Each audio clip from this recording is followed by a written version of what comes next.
এবার আসো 9। আমার কাছে 36 সেন্টিমিটার লম্বা ও 24 সেন্টিমিটার চওড়া একটি কাগজ আছে। প্রতি বর্গ আকৃতির কাগজ দিয়ে কাগজের পৃষ্ঠাটি ঢাকতে যায় সম্ভাব্য সবচেয়ে বড় কাগজের বর্গটির বাহুর দৈর্ঘ্য কত? এখানে কি বের করতে বলছে? বড় কাগজের বাহুর দৈর্ঘ্য। এই বড়র জন্য কি এটা গসাগু হবে। এখন আসো 9 নাম্বার। 36 এর গুণনীয়ক কি? 1 2 3 4 6 9 12 মানে কি? এখন 36-এর গুণনীয়ক কি? 1 গুণ 36, 2 দিয়েও যায়, 18 দুগুণে 3 12, 4 9 36। এখন 5 6 7 8 দিয়ে ভাগ যায় না, তাহলে গুণনীয়ক কি? 1 2 3 4 9 12 18 36। এখন দেখো 24-এর গুণনীয়ক 1 গুণ 24, 12 দুগুণে 3 8 4 6 24। এখন কি 5 দিয়ে যাবে না, তাহলে এটার গুণনীয়ক কি? 1 2 3 4 6 8 12 24। তো ওইভাবে ভাগ করে এখানে 36-এর গুণনীয়ক 1 2 3 4 6 9 12 18 36 আর 24-এর সকল গুণনীয়ক 1 2 3 4 6 8 12 24। তাহলে এদের সাধারণ গুণনীয়ক কি কি মিল আছে? 1 মিল আছে, 2 মিল আছে, 3 মিল আছে, 4 মিল আছে, 6 মিল আছে, 12। আর যেহেতু এটা গসাগু মানে কি? গরিষ্ঠ মানে কি? বড়। সবচেয়ে বড় কি? 12। সবার শেষেরটাই কি? সবচেয়ে বড় থাকে। তাহলে গসাগুটা কি? 12। তাহলে সুতরাং সম্ভাব্য সবচেয়ে বড় কাগজের বর্গটির বাহুর দৈর্ঘ্য 12 সেন্টিমিটার। উত্তর 12 সেন্টিমিটার।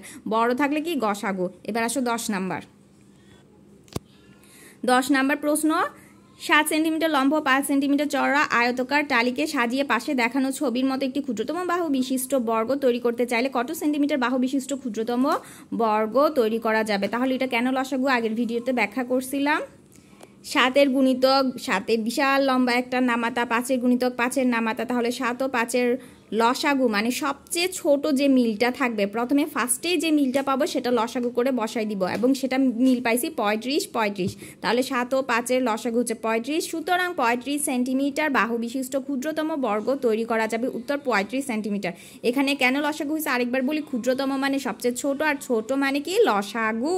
তাহলে এটা কেন লসাগু হয়েছে বুঝতে পারছো? যেহেতু ছোট আছে, ছোট থাকলে লঘিষ্ঠ ছোট, আর উত্তর হচ্ছে 35 সেন্টিমিটার।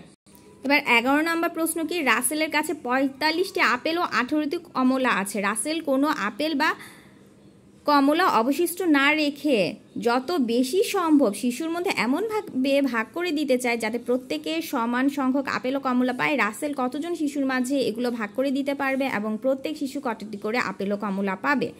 এখন কি বলছি? অবশিষ্ট না রেখে যত বেশি সম্ভব ভাগ করে দিতে থাকলে, যে ভাগ গুণনীয়ক কিসে থাকে? গসাগুতে থাকে। এজন্য এটা গসাগু হবে। তাহলে অঙ্কটা কি? এখানে 45 ও 18-এর গসাগু সমান কি? শিশুদের সংখ্যা। বা সুন্দর করে লিখতে চাইলে যদি মনে থাকে লিখবা, ভুল লিখবা না, হয় সংক্ষেপে এভাবে লিখবা, নয়তো ঠিক করে পুরাটা লিখবা, কিন্তু ভুল লিখবা না, ভুলের জন্য নাম্বার কাটা যাবে। তাহলে এখানে 45 ও 18-এর গসাগু এর প্রাপ্ত মানের সমান হবে শিশুদের সংখ্যা, তাই সমানটা কাটা দিয়ে সমান চিহ্ন দিয়ে শিশুদের সংখ্যা সংক্ষেপে করে দিছি। তাহলে এবার 45-এর সকল গুণনীয়ক কি? 1 3 5 9 15 45, আর 18-এর সকল গুণনীয়ক 1 2 3 6 9 18।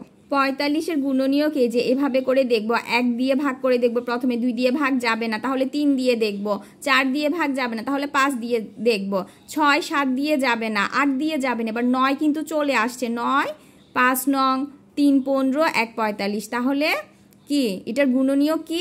1 3 5 9 15 45। 18-এর গুণনীয়ক 1 গুণ 18, 1 তো সব কিছু দিয়ে ভাগ যায়, তারপর 2 দিয়েও ভাগ যাচ্ছে 9 দুগুণে, তারপর 3 দিয়েও ভাগ যাচ্ছে 3 6 18, তাহলে 4 দিয়ে 5 দিয়ে ভাগ যাচ্ছে না, তাহলে এটার গুণনীয়ক কি? 1 2 3 6 9 18। এটা হচ্ছে গুণনীয়ক। ঠিক আছে। 45 ও 18-এর গসাগু কি? 9। গসাগু কেন? সাধারণ গুণনীয়ক হচ্ছে কি? 9। সাধারণ গুণনীয়ক মানে কি? কমন না দুইটার মধ্যে? সাধারণ গুণনীয়ক মানে কি? দোনোটার মধ্যে কমন। এর মধ্যে কি কমন? হচ্ছে 9। তাহলে এই দুইটা গুণনীয়কের মধ্যে কি কি কমন? 1 3 9 কমন। এবং গুণনীয়ককে আমরা কি করি? গসাগুর জন্য করি। আর গসাগুতে গরিষ্ঠ মানে কি? বড়। তাহলে 1 3 9-এর মধ্যে সবচেয়ে বড় কি? 9 নাম্বার, বা সবার শেষেরটা বড়। তাহলে লসাগুতে সবার প্রথমেরটা ধরবো, সেটা হবে সবচেয়ে ছোট। আর গসাগুতে সাধারণ গুণনীয়কের সবার শেষেরটা ধরবো, সেটা হচ্ছে বড়। আর লসাগুতে হচ্ছে সাধারণ গুণিতকের কি সবচেয়ে প্রথমেটা ধরবো। আর লসাগুতে হচ্ছে গসাগুর সবচেয়ে বড়, তাই শেষেরটা ধরবো। তাহলে 45 ও 18 এর গসাগু হচ্ছে 9। তো রাসেল 9 জন শিশুর মধ্যে আপেল ও কমলাগুলো ভাগ করে দিতে পারবে। এটা কিন্তু প্রশ্নই আছে, প্রশ্ন অনুসারে দিয়ে দিবা।